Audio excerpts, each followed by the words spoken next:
రూపాయలతో డిండి ఎత్తిపోతలకు రాష్ట్ర మంత్రివర్గం అంతా కూడా ఆమోదం తెలిపింది. ఈ అంశంపై మాట్లాడదాం. ప్రస్తుతం మనతో పాటు మహబూబ్నగర్ ఎంపీ డీకే అరుణ ఉన్నారు. మేడం చెప్పండి, డిండి ఎత్తిపోతలకు నీటిని అందించేందుకు రాష్ట్ర ప్రభుత్వం ఆమోదం తెలిపింది. అందులో పాలమూరు రంగారెడ్డి నుంచి హాఫ్ టీఎంసీ నీటిని ఎత్తిపోస్తామనేటటువంటి అంశం కూడా ప్రచారంలో ఉంది. ఎట్లా చూస్తారు ఈ అంశం? ఇది పూర్తిగా తప్పు. ఈ రాష్ట్ర ప్రభుత్వం చేస్తున్నటువంటి మరొక తప్పు. ముఖ్యంగా పాలమూరు జిల్లా నుంచి ముఖ్యమంత్రి గారు, నేను పాలమూరు జిల్లా నుంచి ఎన్నికైన పాలమూరు ప్రజలను ముఖ్యమంత్రిగా చేసిండ్రు, ఈ జిల్లాకు న్యాయం చేస్తా అంటున్నారు. అన్యాయం అవుతుంది దీని నుంచి. వాస్తవంగా డిండికి నీళ్ళు ఇవ్వద్దని మేము చెప్పడం లేదు, పాలమూరు రంగారెడ్డిలోంచి ఇవ్వకండి మీరు అంటున్నాం. గతంలో కూడా కేసీఆర్ ముఖ్యమంత్రిగా ఉన్నప్పుడు కూడా దీని మీద పెద్ద ఎత్తున మొత్తం ఆ జిల్లాలో ఉన్నటువంటి ఎమ్మెల్యేలమంతా ఆ రోజు ఈ ఏదుల నుంచి, అంటే పాలమూరు రంగారెడ్డికి ఏదైతే 2 టీఎంసీల నీళ్లు కేటాయించిండో పర్ డే, దాంట్లోంచి హాఫ్ టీఎంసీ దానికి మళ్లించడం కరెక్ట్ కాదు.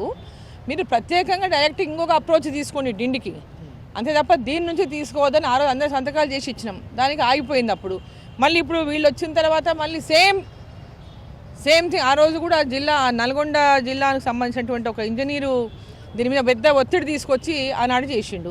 మళ్ళీ ఇప్పుడు కూడా అట్లనే పాలమూరు జిల్లాకు నష్టం చేయొద్దండి, నల్గొండ జిల్లాకు లాభం చేసుకోవద్దని మేము చెప్తలే.